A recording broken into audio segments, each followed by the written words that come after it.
¿Por qué Johnny Whittaker aún se niega a ver este episodio que filmó en 1966 Johnny Whittaker, cuyo nombre completo es johnorsonwhittakeriatre.com? Nació el 13 de diciembre de 1959 en Van Nuys, California.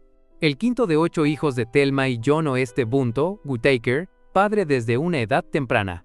El carisma natural y la presencia sincera de Johnny frente a la cámara lo destacaron como un talento excepcional. Con su llamativo cabello pelirrojo, una sonrisa encantadora y una presencia innegable en pantalla, cautivó a las audiencias y rápidamente alcanzó prominencia en una era en la que la televisión se estaba convirtiendo rápidamente en una fuerza cultural dominante en los hogares estadounidenses. Johnny Whittaker comenzó su carrera profesional como actor a una edad notablemente temprana, con solo 3 años, demostrando un talento y encanto precoz que rápidamente atrajo la atención de los anunciantes. Su primer trabajo fue en un comercial de televisión para una concesionaria de autos usados local, marcando el inicio de una conexión de por vida con la industria del entretenimiento. Incluso a tan tierna edad, Whittaker mostraba una naturalidad frente a la cámara, una habilidad que pronto lo llevaría a una exposición más visible y generalizada. Su trabajo inicial en comerciales sentó las bases para una carrera diversa y prolífica como actor infantil, convirtiéndose rápidamente en un rostro familiar para las audiencias estadounidenses.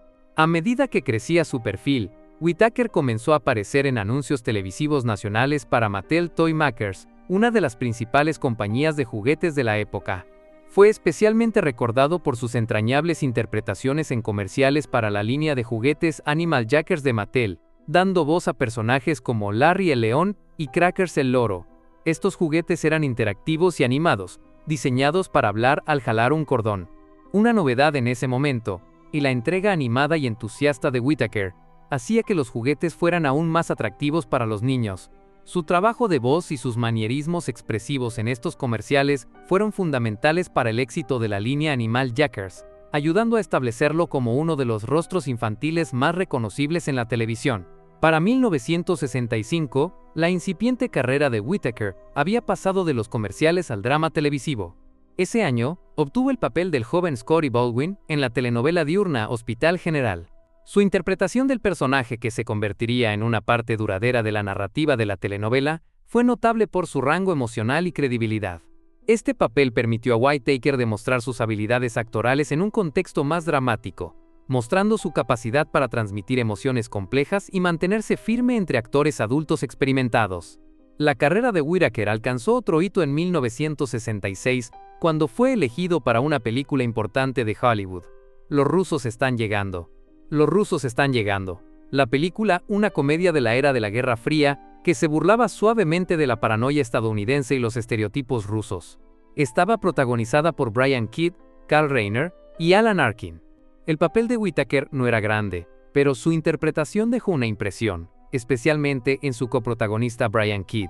Kidd quedó tan impresionado con el talento y profesionalismo de Whittaker, que cuando fue elegido como protagonista en la comedia de CBS Asuntos de Familia, recomendó personalmente a Whittaker para el papel de su sobrino en pantalla. Esta recomendación cambiaría la vida de Whittaker y consolidaría su lugar en la historia de la televisión.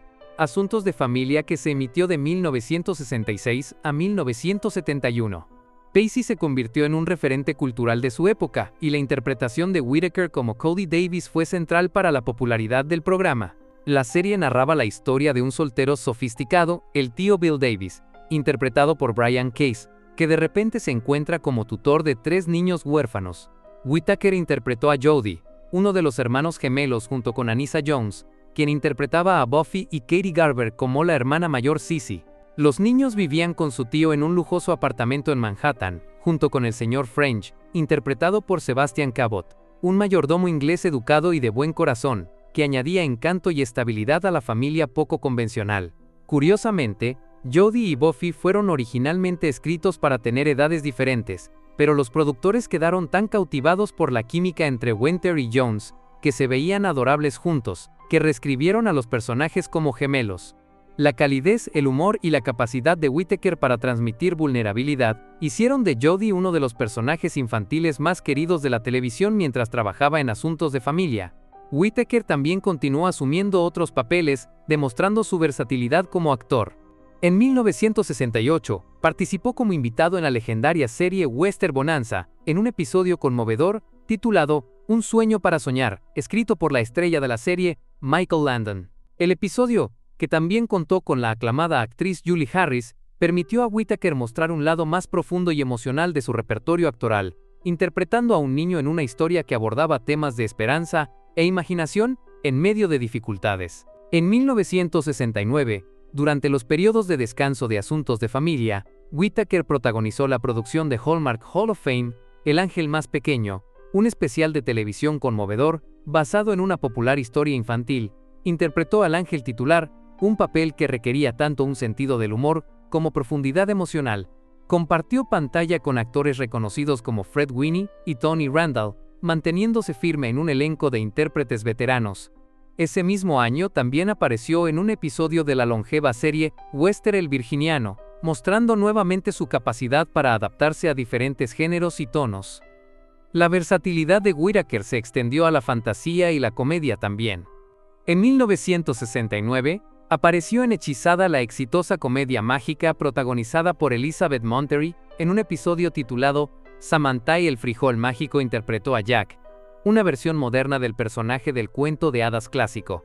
Al año siguiente, en 1970, Boto apareció en la comedia rural Verdes Acres, primero interpretando a un personaje llamado Willie en El enfrentamiento, y luego a Dinky Watson, en otro episodio titulado La roca que suena. Ese mismo año, Whittaker también protagonizó una película basada en la fe titulada Un día para Justin, producida por la Iglesia de Jesucristo de los Santos de los Últimos Días, reflejando su conexión personal con su crianza religiosa y ofreciéndole un papel más introspectivo como el personaje principal.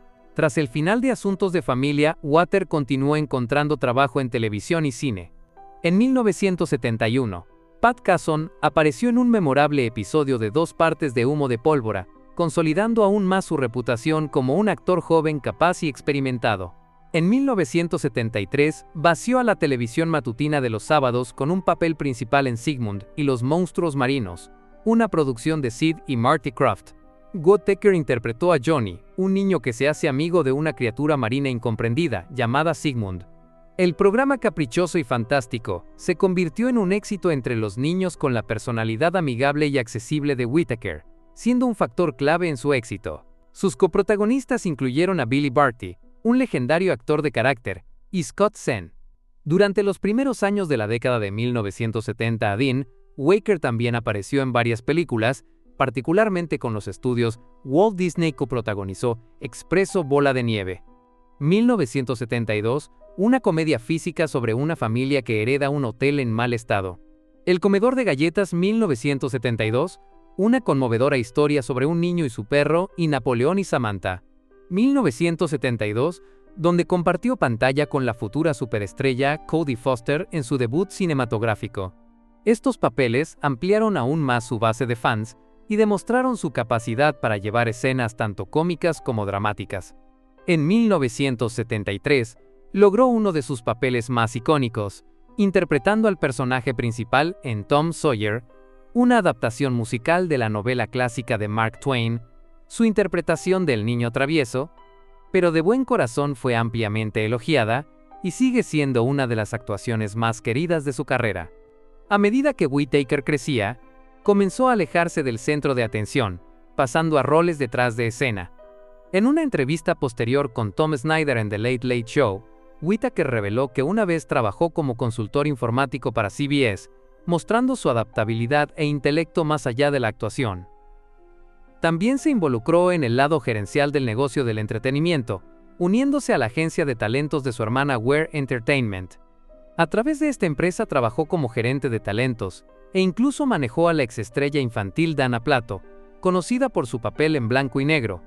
Su trabajo con Plato demostró su compasión continua por otros exestrellas infantiles y su comprensión de los desafíos únicos que a menudo enfrentaban.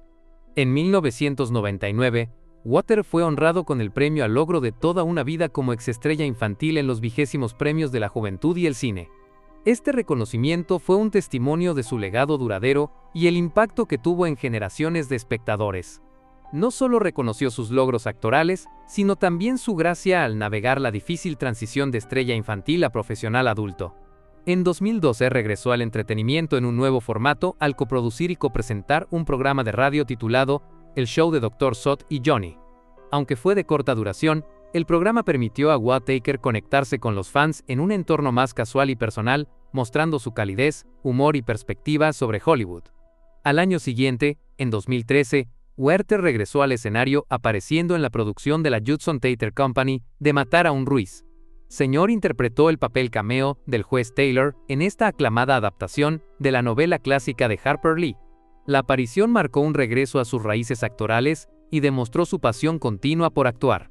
En 2016, Whittaker hizo un regreso nostálgico al mundo de Sigmund y los monstruos marinos, con un cameo en el reinicio de la serie por Amazon.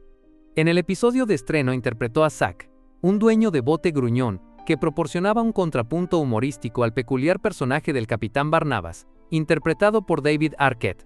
El reinicio rindió homenaje al programa original, al incluir aparición cameo de los creadores originales, Sid y Marty Krofft.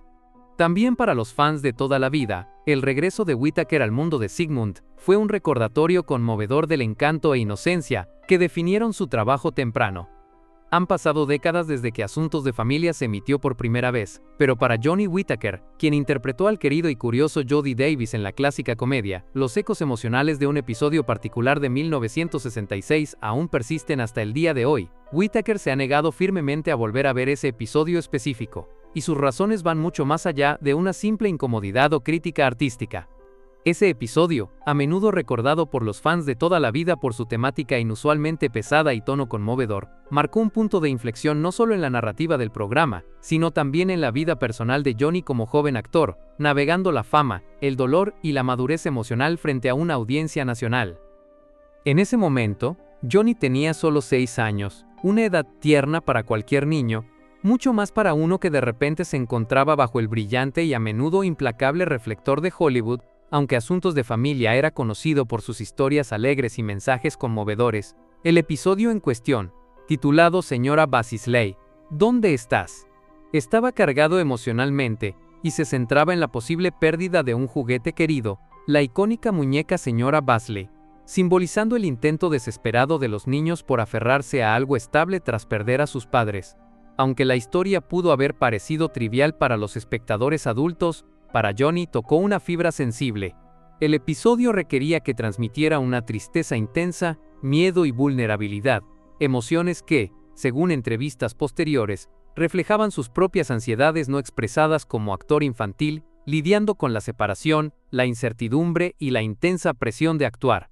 Detrás de escena, la filmación de ese episodio resultó ser particularmente difícil. Whittaker había formado un vínculo cercano, casi familiar, con su hermana en pantalla, Anissa Jones, quien interpretaba a Buffy, por lo que actuar en escenas que los obligaban a enfrentar la pérdida y la frágil naturaleza del consuelo y la seguridad resultó emocionalmente agotador.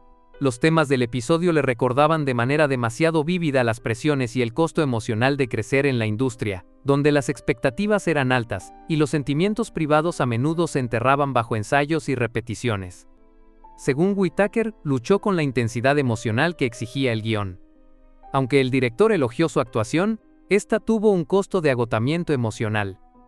Más tarde reveló en una entrevista que las lágrimas vistas en el episodio eran muy reales, y provenían no solo de la actuación, sino de un manantial de emociones profundas y no expresadas para las que no estaba preparado para enfrentar. Sumado a la incomodidad, Johnny ha compartido en años recientes que este episodio se convirtió inadvertidamente en un recordatorio simbólico de la relación complicada que tenía con su estrellato infantil. Para muchos actores infantiles, la fama temprana puede ser un arma de doble filo, y Whittaker no fue la excepción. Ese episodio en particular se convirtió, en sus palabras, en una cápsula de dolor, un momento en su vida en el que se sintió tanto visto como invisible, querido por millones, pero aislado detrás de las sonrisas pulidas de los sets de Hollywood. Verlo ahora, dice, sería como reabrir una vieja herida, un regreso a un momento en que se sintió vulnerable, sobreexpuesto y emocionalmente desprevenido. Además, el episodio también marcó una de las primeras veces que Johnny comenzó a ver la profundidad de Asuntos de Familia, no solo como un programa de televisión, sino como un espejo de realidades personales.